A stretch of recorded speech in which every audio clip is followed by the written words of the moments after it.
अच्छा बेटा, कुछ इम्पोर्टेंट चीजें आज की क्लास से रिलेटेड।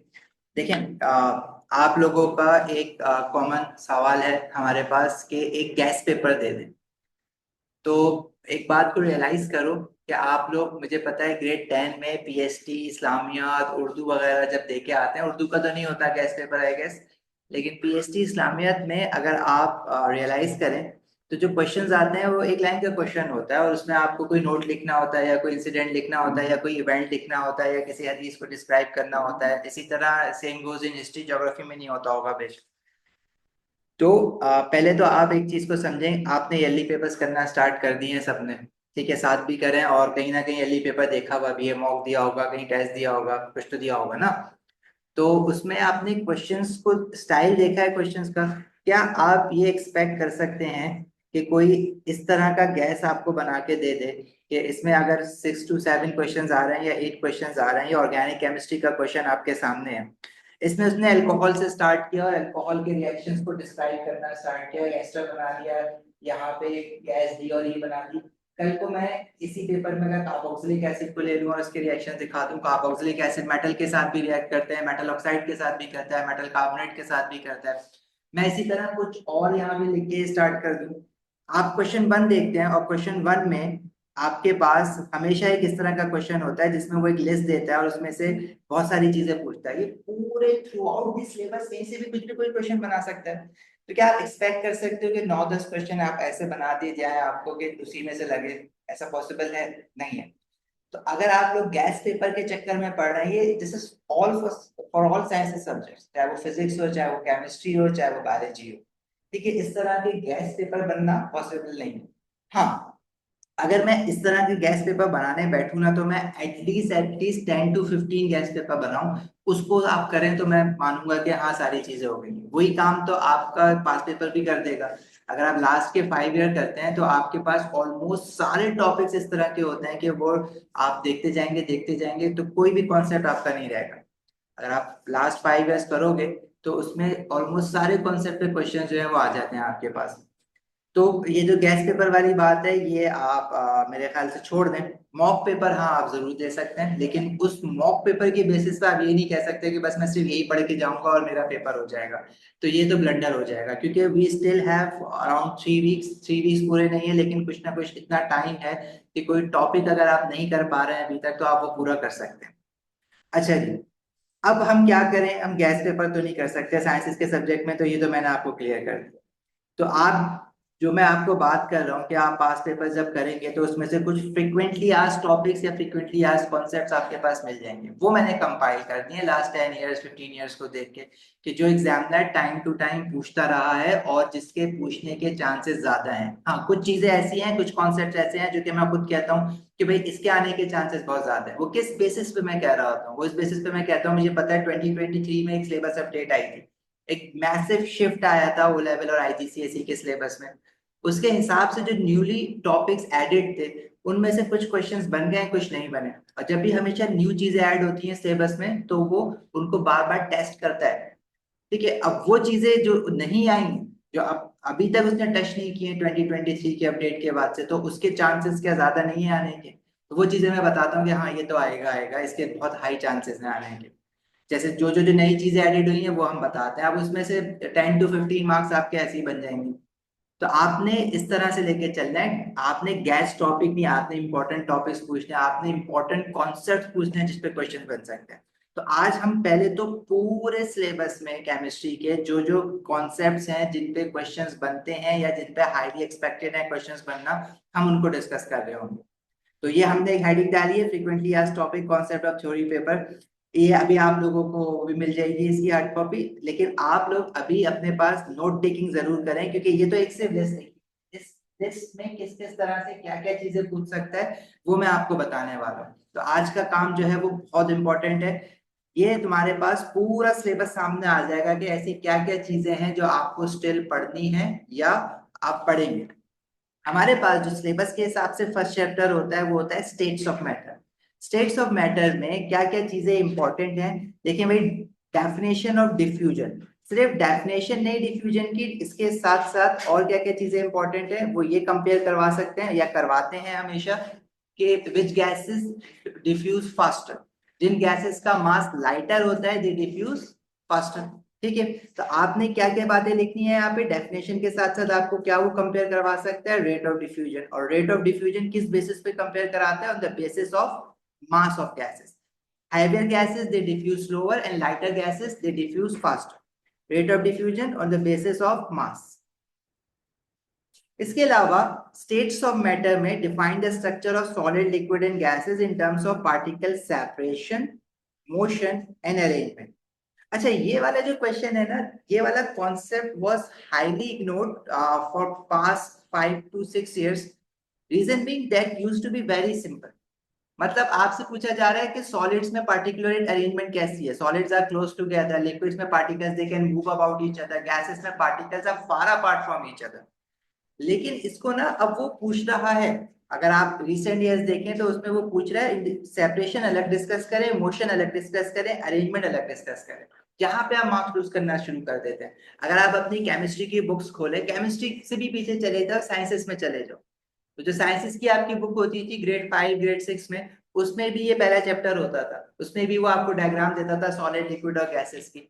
वो इतना इजी होता था कि वो ना तो वो पूछने की तौफीक कर रहे थे इतने सालों से, ना आप बताने की तौफीक कर रहे थे।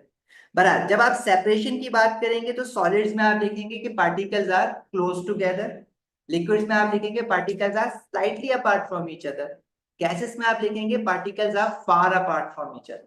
मोशन की बात करोगे तो in solids particles they just vibrate about their fix position, liquid में particles they move about each other, और गैसेस में they move randomly in all direction. ठीक है, they move fast and random in all direction. तो ये आपकी motion की बात हो जाती है। अरेंजमेंट की बात करेंगे तो सॉलिड्स में particles are regularly arranged, liquids में particles they are irregularly arranged, और गैसेस में भी दे आर रैंडमली अरेंज्ड। ठीक है, अगर ये बातें अगर हम लिखने बैठेंगे सारी, या मैं आपको एक एक करके डिस्कस करूंगा, तो क्या होगा, अगेन पूरा कोर्स बन जाएगा, तो वो इन लिमिटेड क्लासेस में नहीं हो सकता। इन केस अगर किसी को लग रहा है कि ये चीजें उनको अभी भी नहीं पता है, तो मुझे जरा हाथ खड़ा करके बता देना, ताकि मैं इस पे थोड़ा सा डिटेल में डिस्कस कर लूं। सेपरेशन का मतलब है कि भाई सॉलिड्स में particles they are close to each other, ठीक है, they are touching each other, ये भी लिख सकते हैं। लिक्विड्स में they are slightly apart from each other, solids में और लिक्विड्स में पार्टिकल की सेपरेशन ऑलमोस्ट सेम होती है, और लिक्विड गैसेस में they are far apart from each other. ठीक है, समझ आती है बात। अब मोशन में particles they just vibrate about their fixed position, liquids में they move about each other, और गैसेस में they move randomly in all direction. Arrangement में solids are regularly arranged, liquids में इरेगुलरली अरेंज्ड, और गैसेस में they are randomly arranged. ठीक है, choice of words हैं regularly arranged, irregularly arranged and randomly arranged.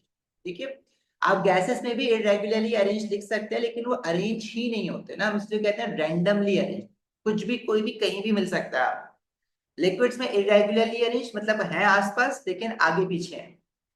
ठीक है, और देखो अभी इसको डिस्कस करने का क्या मकसद है कि आपको अगर जो पॉइंट यहाँ पे समझ आ रहा है ना कि आपको नहीं पता है, तो आप इसको बस ये लिख लें कि जो पॉइंट 2 है स्टेट्स ऑफ मैटर का, आप बेशक से इतना लिख लो, पॉइंट 2 है स्टेट्स ऑफ मैटर का, बाद में भी आपके पास ये लिखा हुआ सब कुछ आ जाएगा। तो आप बस सिर्फ ये लिख लेंगे पॉइंट 2 है स्टेट्स ऑफ मैटर का, जो मुझे नहीं पता, जो मुझे सर के साथ डिस्कस करना है कि डिटेल में बता दें मैं ये कहाँ से रिवाइज करूँ और इसका क्वेश्चन कैसे आ सकता है। ठीक है जी, पॉइंट 3 है describe and explain the effect of temperature and pressure on the volume of gases. This is very easy, इसका क्वेश्चन ऐसे आता है, describe and explain the effect of pressure on the volume of a gas. आपने कितने laws पढ़े हैं, आपने pressure is inversely proportional to volume एक लॉ ये पढ़ा है, temperature is directly proportional to volume. Physics में शायद आपने कोई और भी लॉ पढ़ा हो, लेकिन आपके पास केमिस्ट्री में ये 2 लॉज हैं। अगर आप किसी गैस का प्रेशर बढ़ाएंगे तो वॉल्यूम डिक्रीज होगा, provided that the temperature is kept constant. इसको कहता है डिस्क्राइब करें एंड एक्सप्लेन करें फॉर 2 मार्क्स। अब डिस्क्रिप्शन में आप क्या लिखेंगे कि भाई प्रेशर इंक्रीज किया तो वॉल्यूम पे क्या इफेक्ट होगा, volume will decrease, this is your describe part. Explain कैसे करेंगे आप इसको, because gas particles have spaces between them, increasing the pressure move the particles closer to each other. समझ रहे हो, आप लोग क्या गलती करते हो, आप लोग जो है वो डिस्क्राइब करके आ जाते हो, increasing the pressure decreases the volume, that's it. और इस तरह से आप अपना थ्योरी पेपर करते करते आगे बढ़ जाते हो, और एक एक मार्क हर क्वेश्चन में लूज कर जाते हो। आपने इंस्ट्रक्शंस फॉलो करनी है, डिस्क्राइब एंड एक्सप्लेन। तो डिस्क्राइब मींस कि आपने इफेक्ट बताना है प्रेशर से क्या हो रहा है, और उसको एक्सप्लेन भी करना है कि पार्टिकल्स, गैस पार्टिकल्स के बीच में स्पेसेस होते हैं, that is why they move closer to each other. बात आ जाती है टेम्परेचर की। Increasing the temp, how does the temperature affects the volume of a gas? So increasing the temperature increases the volume of a gas. Why? Because particle gain kinetic energy and they move far apart from each other. ठीक है भाई? तो states of matter में आप यही चीज expect कर सकते हैं। वैसे तो आपने पढ़ा बहुत कुछ है जी, वो रेट ऑफ रिएक्शन का है, वो भी आएगा। ठीक है, अपने पास लिख लो ऊपर ये कि आपने पूछा था, अगर आपका क्लियर ना हो तो आप आगे चल के पूछ लेना। सेकंड चैप्टर आपका जो है सिलेबस के हिसाब से वो है फ्रीक्वेंसी ऑफ इफेक्टिव कोलिजन। वो वाली बात अभी आएगी बेटा रेट ऑफ रिएक्शन में। ठीक है, अब देख रहे हो आप गैसेस के केस में पता है 3 जगह पे कंफ्यूज होते हो। जैसे मैं आपको बता रहा हूँ अभी इंटायरली डिफरेंट थिंग, मैं आपको गैस लॉस बता रहा हूँ कि आपने जब टेम्परेचर इंक्रीज किया तो पार्टिकल्स की काइनेटिक एनर्जी इंक्रीज हुई and they will move closer, they will move far apart from each other. आप बीच में चीज क्या लेके आए? फ्रीक्वेंसी ऑफ इफेक्टिव कोलिजन, जो कि रेट ऑफ रिएक्शन से इन्वॉल्व है। हाँ, उसमें भी टेम्परेचर का इफेक्ट होता है। कंफ्यूजन का रीजन क्योंकि दोनों जगह टेम्परेचर है। वहां पे एक अलग चीज होती है, अलग कॉन्सेप्ट है कि जब आप टेम्परेचर बढ़ाते हैं तो particles gain kinetic energy and now more number of particles have energy is greater than activation energy, so frequency of effective collisions increases. आप एक और जगह पे कंफ्यूज हो जाते हैं, आप फिर रेट ऑफ रिएक्शन वाले फैक्टर को कंफ्यूज करते हैं रिवर्सिबल रिएक्शन वाले फैक्टर से। फिर आपसे पूछा जाता है describe and explain the effect of increasing temperature on the rate of a reaction. आप क्या लिख कर आते हैं? Increasing the temperature shift the position of equilibrium to right hand side. वो इक्विलिब्रियम वाला फैक्टर है, factors affecting position of equilibrium. तो ये 3 चीजें आपको टाइम टू टाइम कंफ्यूज करती हैं। ये गैसेस वाला तो इतना नहीं करता कंफ्यूज, लेकिन ये रेट ऑफ रिएक्शन और रिवर्सिबल रिएक्शन वाला पार्ट तो ये अपने पास कहीं लिखो, और घर जाके जब आप रिवाइज करोगे, बल्कि इनफैक्ट मैं अभी आगे भी बताऊंगा कि आपको पता होना चाहिए कि factors affecting position of equilibrium का अलग इफेक्ट है, factors affecting rate of reaction का एक अलग कॉन्सेप्ट है। अच्छा जी, नेक्स्ट चैप्टर जो आपने मोस्ट प्रोबेबली मेरे साथ फर्स्ट चैप्टर के तौर पे पढ़ा होगा, that is atomic structure. Atomic structure में नंबर ऑफ सब एटॉमिक पार्टिकल्स, एटम्स के भी, आइंस के भी और आइसोटोप्स के भी, नंबर ऑफ प्रोटॉन्स कैसे निकालते हैं, नंबर ऑफ न्यूट्रॉन्स कैसे निकालते हैं, नंबर ऑफ इलेक्ट्रॉन्स कैसे निकालते हैं। वेरी इजी थिंग, दुआ करो आए सिलेबस क्वेश्चन पेपर में ताकि आप लोगों के मार्क्स सिक्योर हो जाए। लेकिन फिर भी आप इसमें सिर्फ और सिर्फ मिस्टेक इस वजह से होती है क्योंकि आपने तो इसको अंडर एस्टिमेट किया हुआ है ना कि ये तो हमें आता ही आता है। वो आइन दे देगा, आपसे पूछेगा इलेक्ट्रॉन्स बताओ, तो आप जितने प्रोटॉन्स है उतने इलेक्ट्रॉन्स लिख के आ जाते हैं। आप ये देखते ही नहीं है कि भाई आइन बनाया हुआ है तो इलेक्ट्रॉन कम होंगे, इलेक्ट्रॉन लूज किया हुआ है तो 10 इलेक्ट्रॉन्स होंगे, 11 नहीं होंगे। तो थोड़ा सा केयरफुल रहना है इन क्वेश्चंस में। लिटरली बच्चे इसमें मार्क्स लूज करते हैं। इसमें सबसे ज्यादा जो मार्क्स लूज होते हैं जब वो आपको एक कॉलम में नंबर ऑफ प्रोटॉन्स बता देगा किसी एटम के, नंबर ऑफ न्यूट्रॉन्स बता देगा, नंबर ऑफ इलेक्ट्रॉन्स बता देगा, आपको कहेगा कि पार्टिकल का सिंबल लिखें। तो जब आप इसका सिंबल लिखने जाते हैं, आप आइडेंटिफाई कैसे करेंगे किसी भी एलिमेंट को? From its atomic number. If the proton number is 12 it means कि ये मैग्नीशियम एलिमेंट है, मैग्नीशियम एलिमेंट का एटम है। आप इसका एटॉमिक नंबर लिख देंगे। एटॉमिक नंबर कहाँ लिखना है? ऊपर लिखना है या नीचे लिखना है? बाकी जो एग्जांपल्स दी हुई होंगी क्वेश्चंस में उसको देखते हुए साथ चलोगे। अब अगर इसके पास प्रोटॉन्स 12 है, न्यूट्रॉन्स आपने लिख दिया 12 + 12 24, तो न्यूक्लियॉन नंबर आ गया। यहाँ पे, यहाँ तक आप सब सही करेंगे, इस पे चार्ज नहीं लगाएंगे। आप ये कंसिडर ही नहीं करते कि क्या इस पे चार्ज है या नहीं, क्या ये एटम है या आइन है। तो आप कंपेयर करने के लिए प्रोटॉन्स और इलेक्ट्रॉन्स को कंपेयर करेंगे। अगर नंबर ऑफ इलेक्ट्रॉन्स कम है इसका मतलब है क्या? इसने इलेक्ट्रॉन्स लूज किए हुए, और इस केस में इस पे चार्ज क्या होना चाहिए? +2। तो ये एक मिस्टेक होती है, ये थोड़ा सा ध्यान में रखना। अच्छा जी, number of outer shells, number of occupied electron shells आप कैसे पता लगाते हैं? आप पता लगाते हैं फ्रॉम इट्स पीरियड नंबर। अगर प्रोडक्ट टेबल में आप एक सिंपल सी चीज पढ़ते हैं, if period number tells you about the number of shells in the atom. अगर मैं आपसे इलेक्ट्रॉनिक कॉन्फ़िगरेशन बनवाता हूँ क्लोरीन एलिमेंट की, तो chlorine has an atomic electronic configuration of 2,8,7। It has 3 shells. इसका मतलब है कौन से पीरियड से होगा? पीरियड 3 से। और कौन से ग्रुप से होगा? ग्रुप 7 से, बिकॉज वैलेंस इलेक्ट्रॉन्स और the outer most electron represents the group number. यहाँ पे रिसेंटली एक बहुत अच्छा क्वेश्चन आया था जिसमें उन्होंने कहा था कि सिल्वर का पीरियड नंबर बताएं, वो सिल्वर के number of outer shell electrons बताएं। अब हम लोग सिल्वर की इलेक्ट्रॉनिक कॉन्फ़िगरेशन नहीं बना सकते क्योंकि हमारे सिलेबस में up till grade 11 we can only make the electronic configuration of the first 20 elements of the product table, that is only those element which have atomic number 20 और less than 20। Calcium तक बना सकते हो आप। Silver का atomic number होता है 47, तो आप सिल्वर की इलेक्ट्रॉनिक कॉन्फ़िगरेशन तो नहीं बना सकते। तो उसका आंसर आपने कैसे करना था, आपने सिंपली प्रोडक्ट टेबल खोलना था और ये देखना था कि सिल्वर कौन से पीरियड में। सिल्वर का पीरियड नंबर देखोगे, आप बता दोगे उसके बाद 3 नंबर ऑफ शेल्स है। 1 मार्क का क्वेश्चन था, लेकिन मोस्टली स्टूडेंट्स को जब दिया जाता है तो वो ये गलत करते हैं। रीजन की ये जो मोस्ट बेसिक चीजें हैं केमिस्ट्री की, वो तो इग्नोर हो जाती है, क्योंकि बार बार टाइम टू टाइम आती भी नहीं है, लेकिन जब आती है तो मार्क लूज हो जाता है।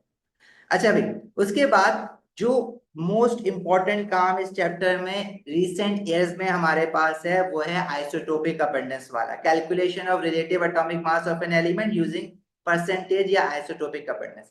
मैं क्यों कह रहा हूं ये इंपॉर्टेंट है, ये इसलिए इंपॉर्टेंट है कि again it was added in 2023, उससे पहले ये आपके सिलेबस का पार्ट नहीं हुआ करता था। कॉन्सेप्ट था लेकिन कैलकुलेशंस नहीं।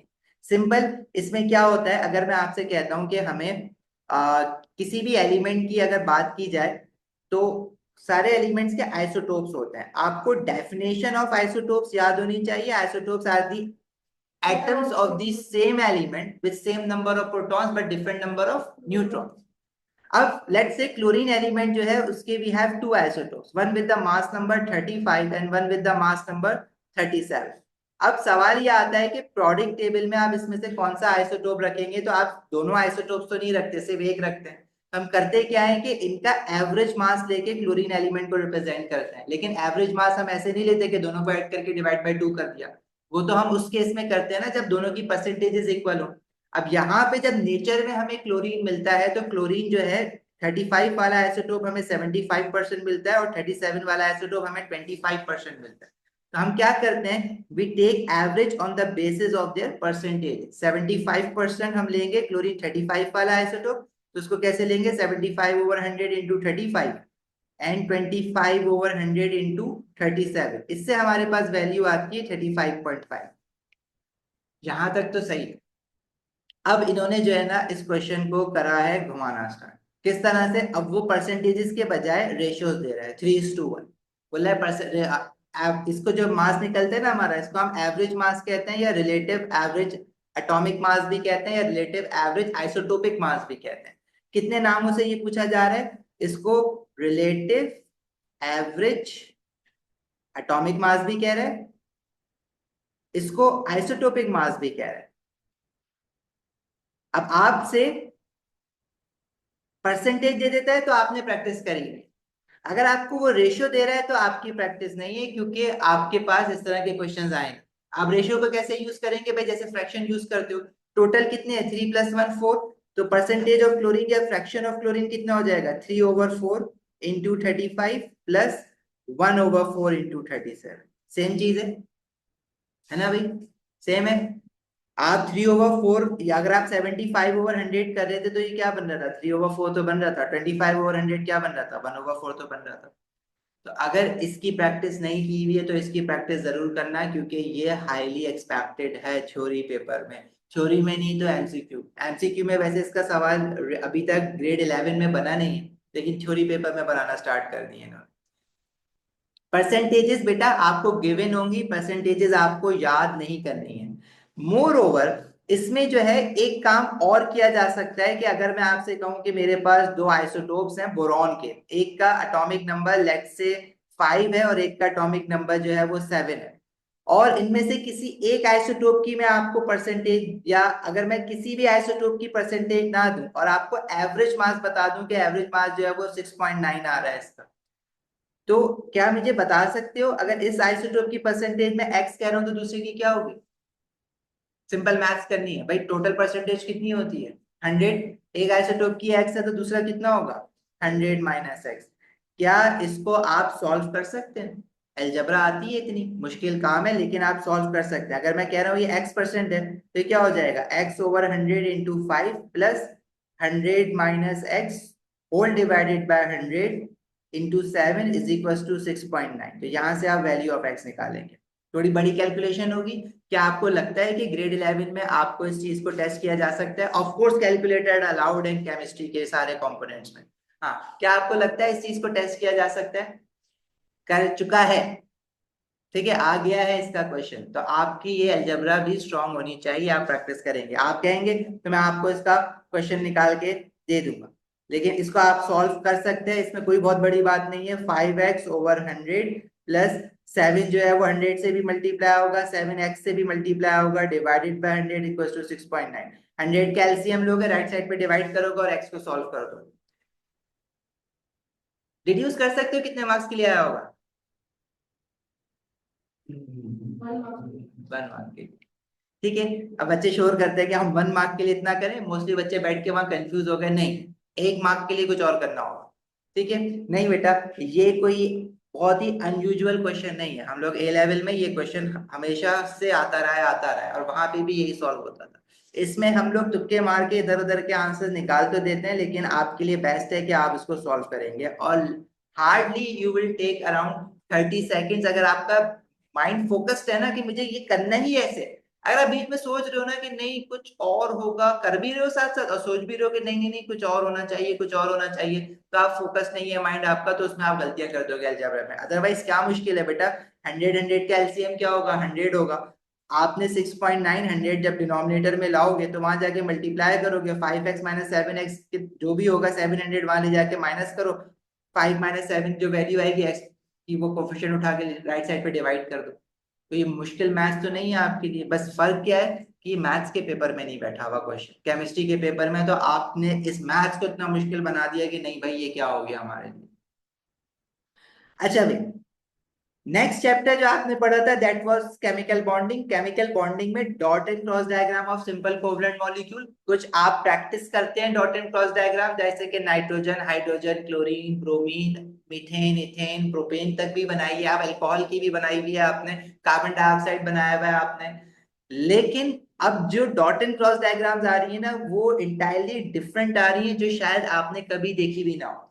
लेकिन उसका जो रूल है ना सिंपल, वो रूल क्या है कि कोवलेंट बॉन्ड बिटवीन होता है किन ग्रुप के एलिमेंट्स के बीच में, ग्रुप 4, ग्रुप 5, ग्रुप 6 और ग्रुप 7, राइट।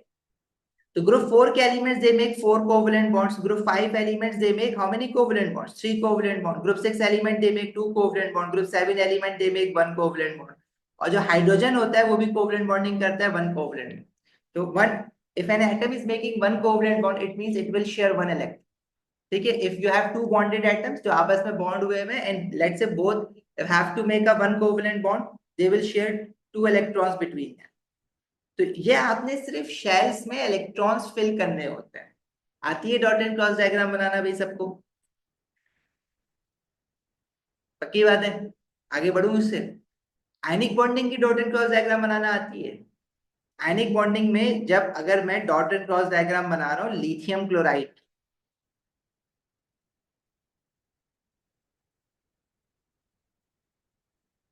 लिथियम +1 है, क्लोराइड, चलो लिथियम ऑक्साइड की बनाते हैं, क्लोराइड तो आसान हो जाएगी। क्या होना चाहिए इसमें? सिर्फ ओरल बता दो, कोई भी बता दो।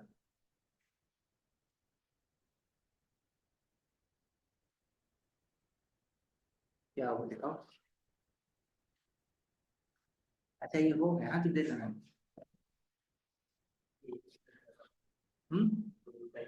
ये दिखा रहे थे मुझे। और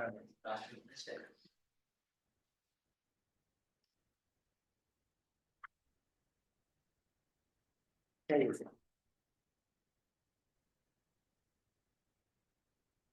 हाँ भाई,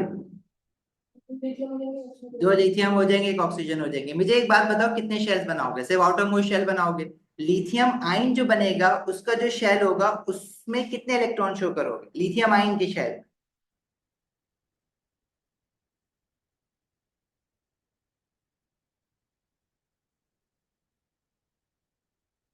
बेटा आप जवाब दे दो जल्दी से, इतना टाइम थोड़ी है, बॉन्डिंग पे टाइम जाया कर देंगे सारा। No idea. 1। हाँ,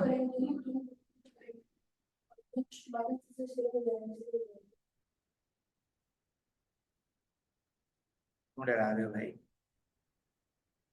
outer shell of lithium will have how many number of electrons, ये पूछा है मैंने।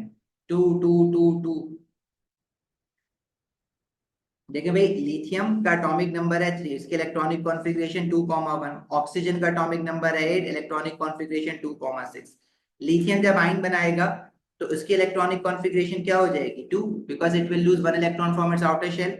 ऑक्सीजन जब आयन बनाएगा, ऑक्साइड आयन, तो it will gain 2 electrons into its valence shell.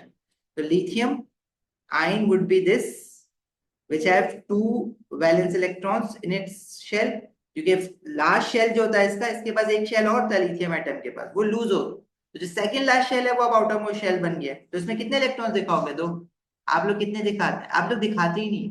क्या दिखाएंगे तो 8 इलेक्ट्रॉन्स दिखाएंगे। आपको लगता है स्टेबल होने के बाद सबके वैलेंस शेल में 8 इलेक्ट्रॉन्स होता है, लिथियम में थोड़ी होगा। लिथियम में तो टोटल इलेक्ट्रॉन्स ही 3 है। एक लूज करने के बाद टोटल 8 इलेक्ट्रॉन्स कहां से आएंगे इससे पहले वाले शेल? वो सिर्फ 2 इलेक्ट्रॉन्स होंगे। और ऑक्सीजन के वैलेंस शेल में अपने कितने इलेक्ट्रॉन्स थे? Already it had 6 electrons, it will gain 2 electrons from the lithium atom, और उस पे चार्ज क्या आएगा? 2 नेगेटिव। अब ऐसे कितने लिथियम है आपके पास? 2 लिथियम है। क्यों? जब आप इसका फॉर्मूला बनाएंगे तो फॉर्मूला मेकिंग इसलिए तो पड़ी होती है कि फॉर 2 लिथियम आइन वी हैव 2 ऑक्साइड आइन ज्वाइन टुगेदर। ठीक है जी।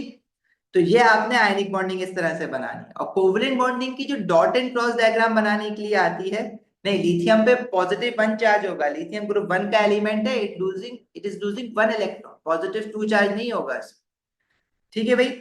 इसी तरह जब कोवलेंट बॉन्डिंग की डॉट एंड क्रॉस डायग्राम बनाने के लिए आती है तो आपको सिर्फ नंबर ऑफ इलेक्ट्रॉन्स फिल करने होते हैं। अब जो कोवलेंट बॉन्डिंग की डॉट एंड क्रॉस डायग्राम आ रही है, जैसे अगर मैं आपसे कहूं मुझे इथेनॉल की डॉट एंड क्रॉस डायग्राम बनानी है, तो वो आपको डायरेक्टली पूरी बनाने के लिए नहीं कहेगा, वो सिंपल आपको शेल्स बना के दे देगा और आपको कहेगा कि सिंबल्स लिख दे। मोस्टली सिंबल्स भी लिख के दे देता है। वो आपको बस ये कहता है कि नंबर ऑफ इलेक्ट्रॉन्स पूरे कर दो। तो आप इलेक्ट्रॉन्स बहुत इजीली पूरे कर दे, तो लेकिन सिर्फ कौन से electron? Shared pair of electron. आपको पता है कि यहाँ पे सारे कार्बन के साथ हाइड्रोजन लगे हुए होंगे। Each carbon atom is making 1 bond with the hydrogen atom. आपने यहाँ एक इलेक्ट्रॉन एक यहाँ लगाया, एक यहाँ लगाया, एक यहाँ लगाया, एक यहाँ लगाया, एक यहाँ लगाया, और कार्बन कार्बन का सिंगल बॉन्ड बना दिया। आपने कार्बन ऑक्सीजन का एक इलेक्ट्रॉन यहाँ लगाया, ऑक्सीजन हाइड्रोजन का यहाँ लगाया। क्या ये कंप्लीट हो गई? ये 3 मार्क्स की आ रही है, ये आ रही है 3 मार्क्स की, क्योंकि कॉन्सेप्चुअल केमिस्ट्री का कॉन्सेप्ट है, वो मैथ्स का कॉन्सेप्ट है, अलजेब्रा वहां पे नहीं दे रहा 3 मार्क्स, यहाँ पे दे रहा है। क्या इसमें आपको 3 मार्क्स मिले? नहीं, इसमें आपको सिर्फ 2 मार्क्स। कहाँ गया 1 मार्क? एच एच के बाहर क्या? हाँ भाई, कौन बताएगा कि कहाँ पे मार्क्स कट रहा है इसमें? ऑक्सीजन के लोन पेयर ऑफ इलेक्ट्रॉन्स, वो कहाँ है? ऑक्सीजन के वैलेंस शेल में 6 इलेक्ट्रॉन्स होते हैं, 2 शेयरिंग पे लगा दिए, बाकी के 2 लोन पेयर ऑफ इलेक्ट्रॉन्स कहाँ है? बाकी के 4 इलेक्ट्रॉन कौन बनाएगा? यहाँ पे आपका 1 मार्क जाएगा। ठीक है, तो ये मैं वो मार्किंग बता रहा हूँ, मोस्ट कॉमन एरर्स बता रहा हूँ आपके, जो आपके लूज हो रहे होते हैं। ठीक है, और ये बहुत सिंपल सी चीज है लेकिन आप लूज कर रहे होते हैं। लोन पेयर ऑफ इलेक्ट्रॉन्स बाकी के पूरे बनाने हैं, इनफैक्ट HCl की भी गलत बना देते हो भाई, क्लोरीन के वैलेंस शेल के बाकी के इलेक्ट्रॉन्स नहीं बना रहे होते। ठीक है, याद रखनी है ये बात। आगे बढ़े। अच्छा जी, नेक्स्ट आपके पास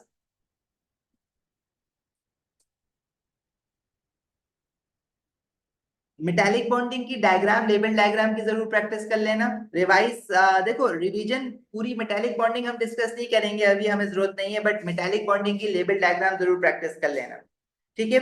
आगे क्वेश्चन पूछ रहा है, कॉमन क्वेश्चन पूछा जा रहा है, describe and explain in terms of structure and bonding the properties of simple and giant covalent compound, specially melting and boiling point. तो भाई इसका एक नॉर्मल आंसर है आपको जो याद होना चाहिए, वाई जाइंट या why ionic compounds have high melting point, या why giant covalent structures have high melting point, या why metals have high melting point. तो आयनिक कंपाउंड के लिए रिसेंटली क्वेश्चन पूछा जा रहा है, why ionic compounds have high melting point. तो आप इसमें क्या लिखेंगे? Ionic compound has a giant ionic lattice, so huge amount of energy is required to break many strong forces of attraction between oppositely charged atoms। अब अगर कोई बच्चा many strong forces of attraction की जगह many strong electrostatic forces of attraction लिख देगा तो बहुत ही अच्छी बात है, अगर नहीं भी लिखोगे many strong forces of attraction लिख दोगे तो भी सही है। कुछ जगहों पे मार्किंग की नहीं या आंसर अलाउ किया हुआ है, बच्चे लिखते हैं कि ionic compound has a giant ionic lattice. ठीक है, या आपने स्ट्रक्चर बता दो, वो क्वेश्चन में स्पेसिफिकली पूछता है explain in terms of structure and bonding. तो स्ट्रक्चर क्या है? Giant ionic lattice.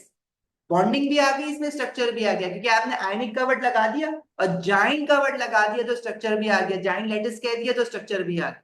तो huge amount of energy is required to break many strong electrostatic forces of attraction लिख दो चाहे फोर्सेज ऑफ अट्रैक्शन लिख दो। कुछ बार इसने इसकी मार्किंग की में ये भी लिखा हुआ है it has many strong ionic bonds, तो वो भी एक्सेप्ट हो जाता है।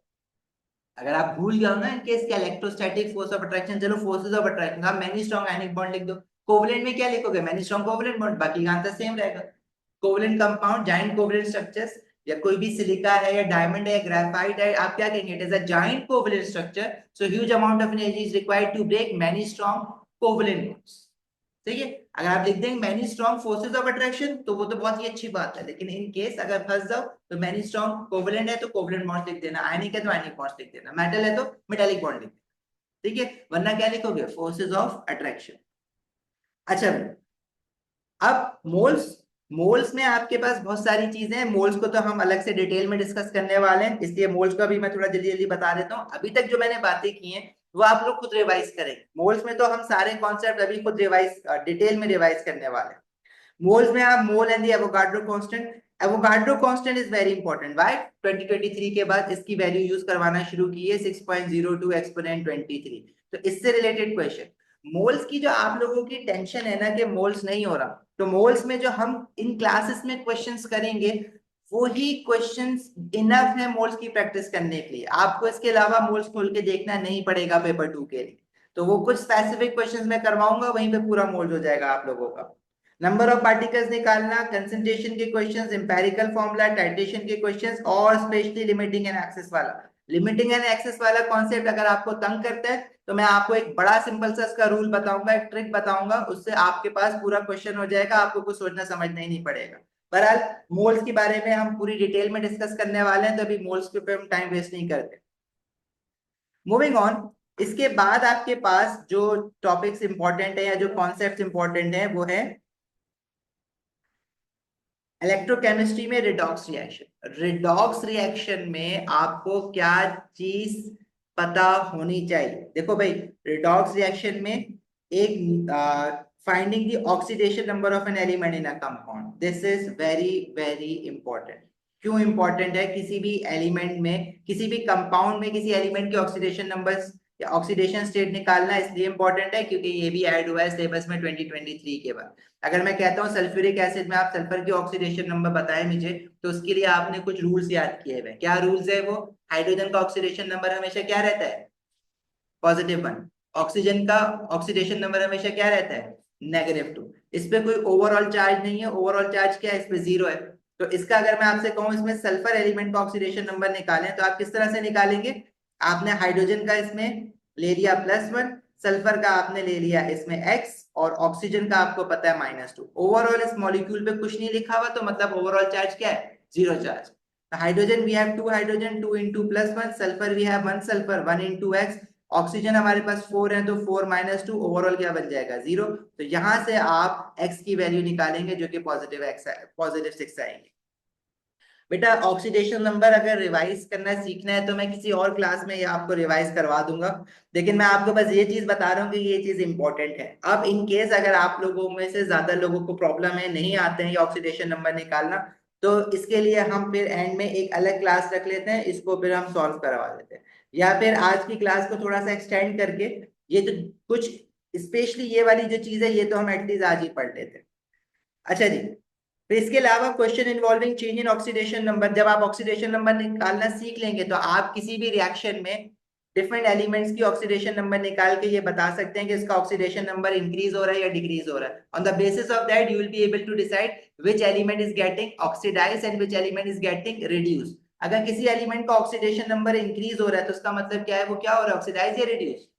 आपने एक वर्ड पढ़ा था oil rig, oxidation is loss of electrons and increase in oxidation number, reduction is gain of electrons and decrease in oxidation, right. तो आपको ये वाली चीज आनी चाहिए, ये इंपॉर्टेंट है इस सिलेबस, इस सीरीज के पॉइंट ऑफ व्यू से 2025 वाली, तो ये वाली चीज आपको जरूर करनी है।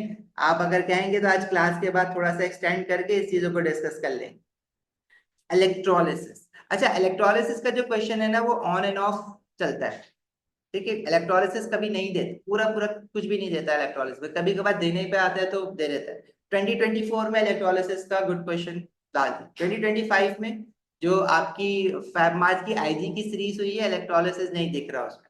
2024 में आया अभी फ्रेश फ्रेश इलेक्ट्रोलिसिस। क्या मई जून 2025 की सीरीज में इलेक्ट्रोलिसिस एक्सपेक्टेड है? कुछ नहीं कह सकते भाई, देखो कोई पैटर्न नहीं बनाता वो। हाँ ये जरूर करता है कि इलेक्ट्रोलिसिस का क्वेश्चन दिया एक साल, अगले साल नहीं दिया, फिर दिया फिर नहीं दिया, इस तरह से चला। फिर 2-3 सालों तक इलेक्ट्रोलिसिस नहीं दिया, फिर 3-4 सालों तक लगातार दिया उसने इलेक्ट्रोलिसिस। तो आप इलेक्ट्रोलिसिस को इग्नोर ना करें, मतलब अगर आपने पढ़ा हुआ है तो आप उसको रिवाइज जरूर करें। और इन केस किसी को समझ ही नहीं आ रहा इलेक्ट्रोलिसिस, तो उसमें फिर आपने नोट्स में से सिर्फ जो इलेक्ट्रोलाइटिक सेल मैंने करवाए हुए हैं, जो आपको कॉमन इलेक्ट्रोलाइट्स की इलेक्ट्रोलिसिस करवाई हुई है, उनकी ऑब्जर्वेशन तो एटलीस्ट याद कर लो, कुछ ना कुछ मार्क्स तो निकलेंगे उसमें से। हाँ। मुश्किल है, हाँ मुश्किल तो है, मुश्किल तो है। ठीक है, अब तुम्हें जो जो चीजें समझ आ रही है ना, उसको लिखते जाओ कि ये मुश्किल है, ये मुझे नहीं आता। इसमें इलेक्ट्रोलिसिस में क्या है, define electrolysis, definition of electrolysis नहीं पूछता था, अब पूछना शुरू कर दिए, तो ये इंपॉर्टेंट है। इलेक्ट्रोलिसिस की डेफिनेशन तो याद करके जाओ, it is the decomposition of electrolyte an aqueous solution or an ionic molten ionic compound which decomposes by passing electricity through it। Electrolysis की डेफिनेशन आपको याद होनी चाहिए, नोट्स में पहली डेफिनेशन ही इलेक्ट्रोलिसिस की लिखी है। जब भी आप इलेक्ट्रोलिसिस की डेफिनेशन लिखेंगे, आप इलेक्ट्रोलाइट को अलग से डिफाइन कर दें, ब्रैकेट डाल के इलेक्ट्रोलाइट लिख दोगे। आप इलेक्ट्रोलाइट क्या कह रहे हैं, liquid with free moving ions is your electrolyte. Decomposition of electrolyte, bracket में लिखो liquid with free moving ions by passing electric current through it. ठीक है, अच्छा। हाइड्रोजन ऑक्सीजन फ्यूल सेल, साथ जरा थोड़ी देर बाद फिर मैसेज करना, मैं बताता हूँ उसके बारे में। Electrolysis of aqueous bromide solution, मैं ये इसलिए लिख के दे रहा हूं क्योंकि ये मुझे लग रहा है कि ब्रोमाइड पता है, इलेक्ट्रोलिसिस ऑफ हाइड्रोक्साइड वाली तो बहुत आगे, जिसमें हाइड्रोक्साइड एनऑक्सीडाइज होता है। अब रिसेंटली ना उसने 2024 की सीरीज में आयोडाइड आयन की इलेक्ट्रोलिसिस दी। मतलब आयोडाइड आयन जब ऑक्सीडाइज होगा तो इक्वेशन क्या बनेगी, आयोडीन बनेगा, और उसकी ऑब्जर्वेशन क्या दिखेगी, पर्पल वेपर्स। अब ब्रोमाइड की लग रही है इंपॉर्टेंट, तो ब्रोमाइड वाली एक्वस इलेक्ट्रोलाइट की जरूर करना। अगर मैं आपसे कहूं मेरे पास एक इलेक्ट्रोलाइट है एक्वस कंसंट्रेटेड पोटेशियम ब्रोमाइड, तो क्या आप बता सकते हैं during the electrolysis of aqueous concentrated potassium bromide आपके पास कैथोड पे क्या बनेगा और एनोड पे क्या बनेगा? Cathode is your negatively charge electrode and anode is your positively charge electrode. इसमें आपके पास पोटेशियम ब्रोमाइड है एक्वस फॉर्म में, तो आइंस कौन कौन से होंगे, पोटेशियम आइन एंड ब्रोमाइड आइन। ठीक है जी Mariam, hydrogen at the cathode and bromine at the anode. इसमें देखो आपके पास आइंस कौन कौन से हैं, पोटेशियम आइन, ब्रोमाइड आइन, और ये सोल्यूशन एक्वस है, तो इसमें आपके पास H पॉजिटिव आइन भी होगा और OH नेगेटिव आइन भी होगा। कैथोड जो कि नेगेटिवली चार्ज इलेक्ट्रोड है, वहां पे कौन से आइंस जाएंगे, H पॉजिटिव आइन और पोटेशियम आइन। कैटाइंस का रिएक्टिविटी आप कैसे डिसाइड करते हैं, रिएक्टिविटी सीरीज देख के। Cations lower in the reactivity series are reduced at the cathode, तो इन दोनों में से रिएक्टिविटी सीरीज में नीचे कौन होता है, हाइड्रोजन आइन। ठीक है, कैसे पता, आपने वो याद की हुई ना कल नसीमा के मंगेतर वाली रिएक्टिविटी सीरीज, उसमें हाइड्रोजन आइन जो है वो नीचे होता है। जब हाइड्रोजन आइन रिड्यूस होता है तो वो रिड्यूस होकर हाइड्रोजन गैस बनाता है H2। इसकी इक्वेशन ना हमेशा सेम ही रहेगी, हाइड्रोजन आइन की रिडक्शन की इक्वेशन याद कर लो ना, अगर समझ नहीं आ रही है बनाना। तो इसमें कैथोड पे आपको क्या दिखेगी, हाइड्रोजन गैस। हाइड्रोजन गैस नजर तो नहीं आती, तो उसकी ऑब्जर्वेशन क्या होती है, bubbles of colourless gas is seen at the cathode. Now what about bromine anion, anode पे क्या होगा, ब्रोमाइड आइन जाएगा और हाइड्रोक्साइड आइन जाएगा। अच्छा, ये एक बड़ा चक्कर है कि ब्रोमाइड आइन ऑक्सीडाइज होगा या हाइड्रोक्साइड आइन ऑक्सीडाइज होगा। तो उसके लिए देखो आपके पास इलेक्ट्रोलाइटिक सेल में सिर्फ कितने केसेस हो सकते हैं भाई, देखो अगर डाइल्यूट लिखा हुआ है ना तो हाइड्रोक्साइड आइन है। या अगर आप केसेस याद कर लेना कि अगर मेरे पास क्लोराइड और हाइड्रोक्साइड दोनों इलेक्ट्रोलाइट में प्रेजेंट है, तो अगर इलेक्ट्रोलाइट के साथ डाइल्यूट लिखा हुआ है तो उस केस में हाइड्रोक्साइड आयन ऑक्सीडाइज होगा टू गिव ऑक्सीजन गैस। लेकिन अगर इलेक्ट्रोलाइट के साथ कंसंट्रेटेड लिखा हुआ है तो उस केस में क्या होगा, क्लोराइड आयन ऑक्सीडाइज होगा टू गिव क्लोरीन गैस। हाँ, अगर आपके पास, मैं ये कह रहा हूं कि इलेक्ट्रोलाइट में ब्रोमाइड आयन और हाइड्रोक्साइड आयन, उस केस में अगर डाइल्यूट लिखा हुआ है तो हाइड्रोक्साइड आइन, और अगर कंसंट्रेटेड लिखा हुआ है तो ब्रोमाइड आइन। लेकिन कुछ क्वेश्चंस ऐसे आए हैं जिसमें उसने इलेक्ट्रोलाइट के साथ डाइल्यूट लिखा ना कंसंट्रेटेड लिखा, सिर्फ एक्वस लिख के छोड़ दिया, एक्वस पोटेशियम ब्रोमाइड। तो उस केस में क्या करोगे, हाइड्रोक्साइड या ब्रोमाइड? वैसे तो हम कहते हैं कि अगर कभी भी एक्वस लिखा हुआ है सिर्फ, तो एक्वस का मतलब होता है हमारे पास डाइल्यूट। लेकिन बेटा जब ब्रोमाइड और आयोडाइड आ जाए ना, तो ब्रोमाइड और आयोडाइड जो होता है वो रिएक्टिविटी सीरीज में हाइड्रोक्साइड आयन से भी नीचे होता है। तो आपने क्या करना है, अगर सिर्फ एक्वस लिखा हुआ है तो आप ब्रोमाइड आयन लेंगे, और अगर कंसंट्रेटेड लिखा हुआ है तो ब्रोमाइड आयन ही ऑक्सीडाइज करोगे। हाँ, अगर डाइल्यूट लिखा हुआ है तो हाइड्रोक्साइड आयन। ठीक है। और ऐसे इलेक्ट्रोलाइट के साथ वो ब्रोमाइड और जब आयोडाइड होता है ना, तो वो कभी भी डाइल्यूट लिखता ही नहीं, या तो वो सिर्फ कंसंट्रेटेड लिखेगा या सिर्फ एक्वस लिखेगा। इसी तरह अगर आयोडाइड और हाइड्रोक्साइड है, तो अगर इनकेस डाइल्यूट लिख देता है तो हाइड्रोक्साइड आयन, और अगर नहीं लिखता, कंसंट्रेटेड लिखता है या सिर्फ एक्वस लिखता है, तो आप आयोडाइड आयन को ऑक्सीडाइज करें। ठीक है। ब्रोमाइड आयन जब ऑक्सीडाइज्ड होगा, तो ब्रोमाइड आयन ऑक्सीडाइज होकर ब्रोमीन गैस बनाएगा, Br, 2 मोल्स ऑफ इलेक्ट्रॉन और 2 मोल ऑफ ब्रोमाइड है। इसकी ऑब्जर्वेशन क्या होगी, देखो ब्रोमीन गैस जो है वो निकल के बबल आउट नहीं होगी, ब्रोमीन जैसे ही बनती है वो इलेक्ट्रोलाइट में डिसॉल्व हो जाती है, और जब ब्रोमीन इलेक्ट्रोलाइट इलेक्ट्रोलाइट के एक्वस सोल्यूशन है, और जब ब्रोमीन वाटर में डिसॉल्व होगी तो उसका कलर क्या बनता है, ऑरेंज कलर। देखो ब्रोमीन लिक्विड का या ब्रोमीन गैस का कलर ब्राउन होता है, लेकिन जब ब्रोमीन वाटर में डिसॉल्व होती है वो तो पानी को क्या कर देती है, ऑरेंज कलर। आपने टेस्ट फॉर एल्कीन्स में पढ़ा है ये बात। तो आप इसकी ऑब्जर्वेशन में क्या लिखते हैं, and solution near anode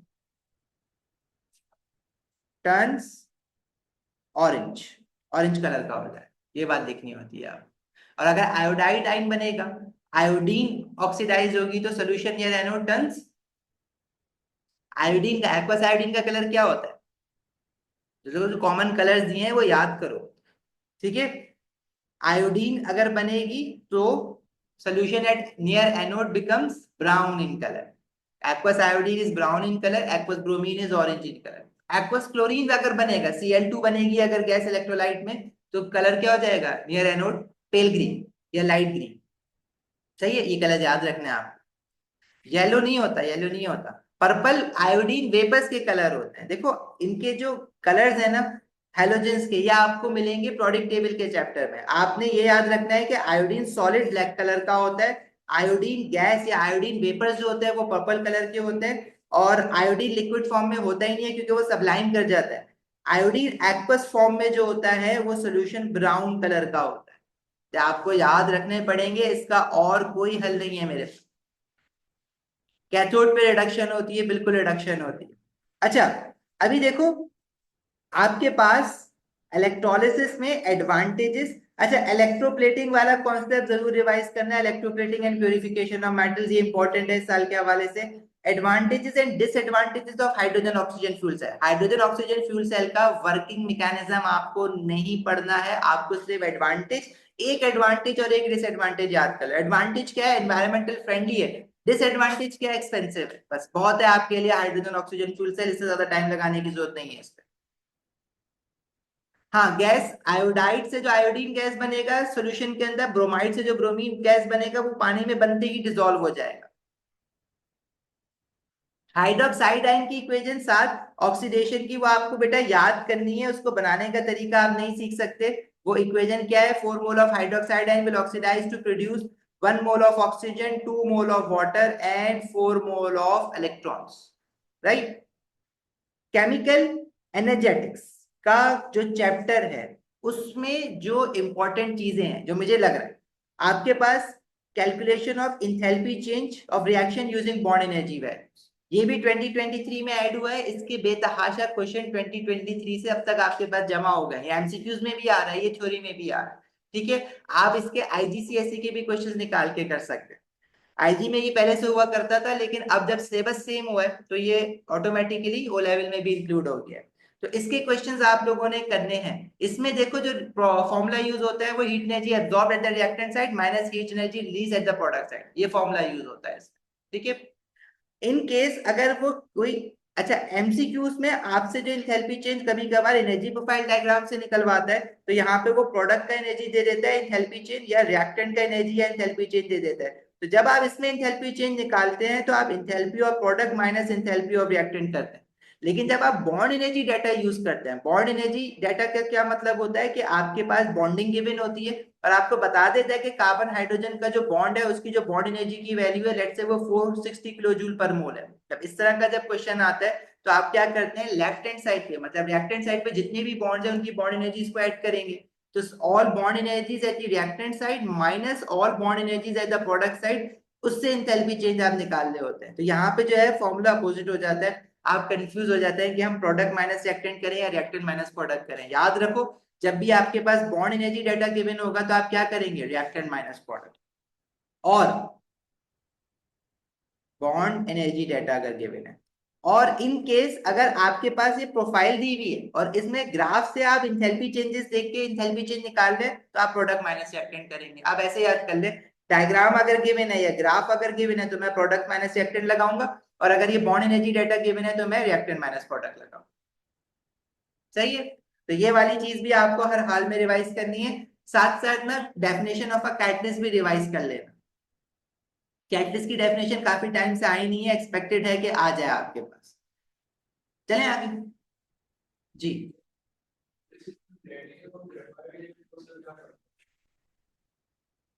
electrolysis of,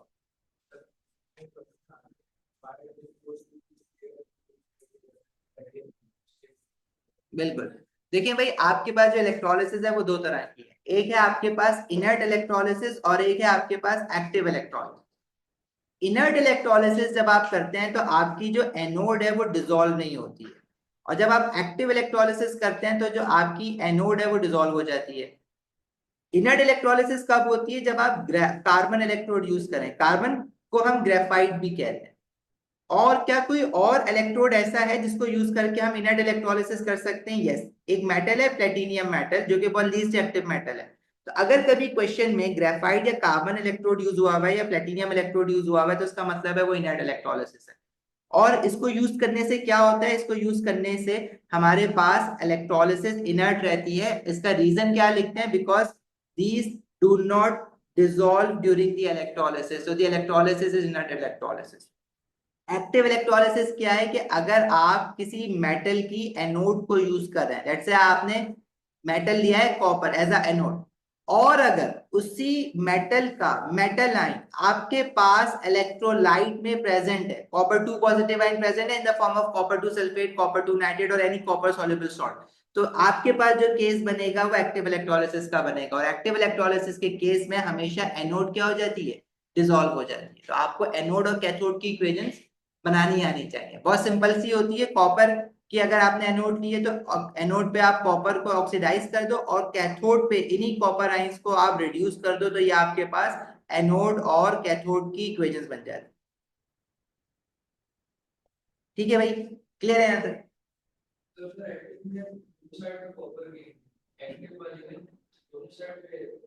anode copper की होनी चाहिए अगर आप कॉपर की इलेक्ट्रोलिसिस करें, कैथोड आप कॉपर की लें चाहे ना लें, एक्टिव इलेक्ट्रोलिसिस हो जाएगी।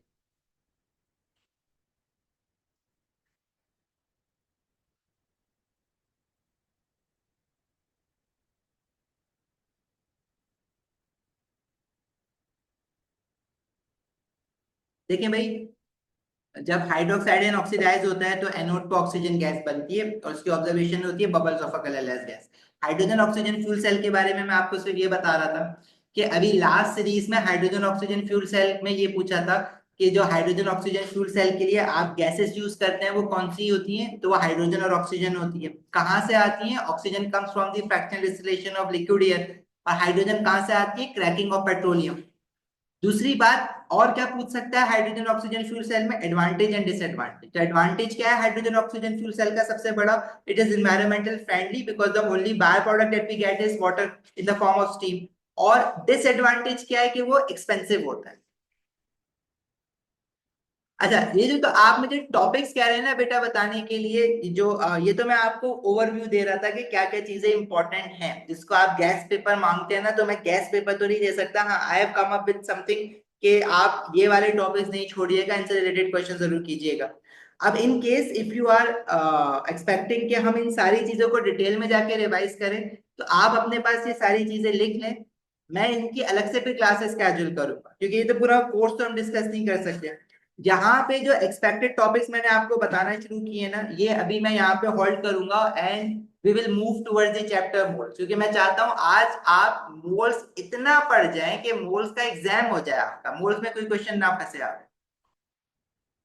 ठीक है भाई, I give you a 3 minutes break, उसके बाद जो है हम लोग फिर आज मोल स्टार्ट करते हैं। आगे मेरे पास इस फाइल में और भी बहुत सारी चीजें इंपॉर्टेंट हैं जो कि मैं कल डिस्कस करूंगा आपके साथ, लेकिन आज की क्लास और कल की आधी क्लास में आपका मोल्स खत्म करवाना चाहता हूँ। उसके बाद फिर एसिड बेसिस एंड सॉल्ट्स भी हम डिटेल में करने वाले होंगे, ऑर्गेनिक भी डिटेल में करने वाले होंगे, तो आपको उनकी तो प्रॉब्लम होगी।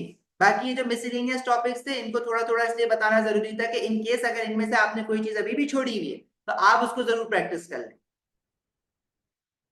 नहीं ना, हाइड्रोजन ऑक्सीजन फ्यूल सेल में मीथेन कहाँ से आ गई? मैंने कब बोला मीथेन का नाम बेटा? कब लिया मीथेन का नाम? क्रैकिंग ऑफ पेट्रोलियम बोला है।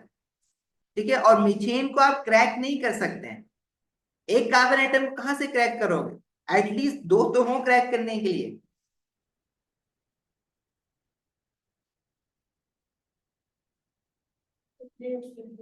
क्या? हाँ हाँ, 3 मिनट ब्रेक ले लो भाई, पानी वानी पी लो। कहाँ जा, हाँ तो पी लो।